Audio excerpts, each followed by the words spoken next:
Hi guys, Miss Smith here, and I am so excited to share our focus for Autism Acceptance Week for today, Tuesday, April 6th.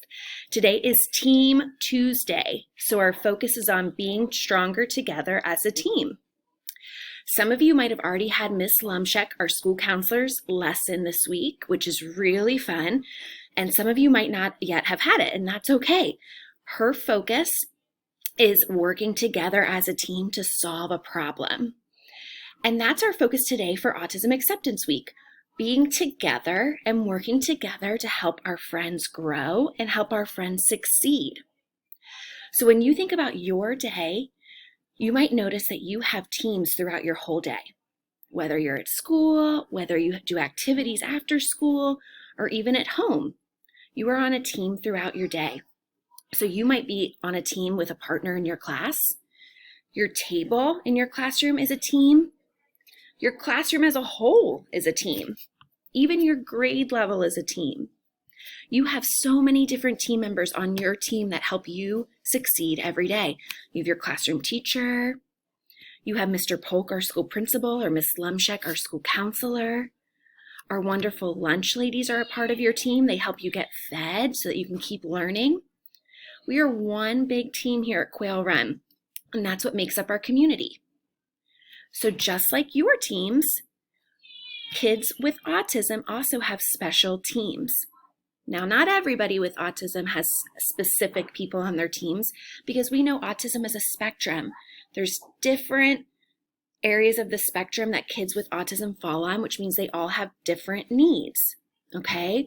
So when we think about kids with autism, they often have people on their team. Some of the people on their team might be the same as your team, or it might be different. Did you know that sign language? Same, different.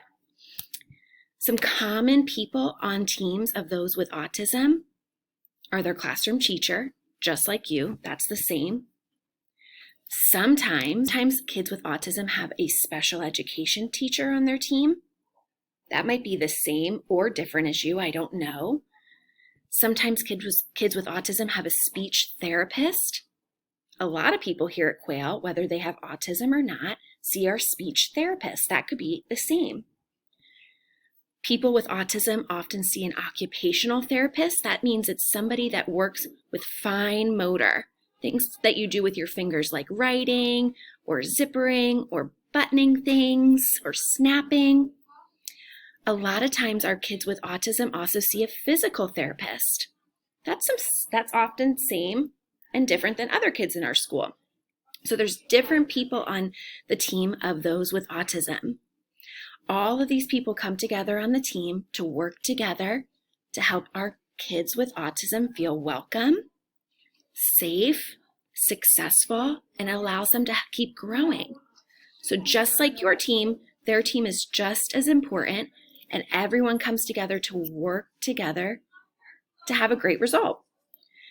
So when you're working today, I want you to think about who is on your team throughout the whole day. Are any of those people on your team the same as those with autism? Kids with autism have people that are different on their teams. One thing I want you to remember is a really important team member for those with autism are their friends, the people in their classroom.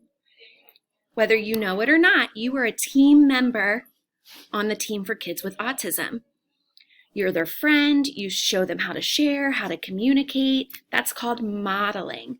So you as a student are also a team member. You play an important part in making sure our friends with autism feel welcome and that they get to express themselves and have fun throughout their day.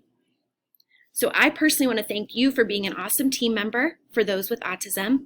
And I love that you're dedicated to learning more this week about autism. And I challenge you to be the best team member that you can be. All right, have a great day.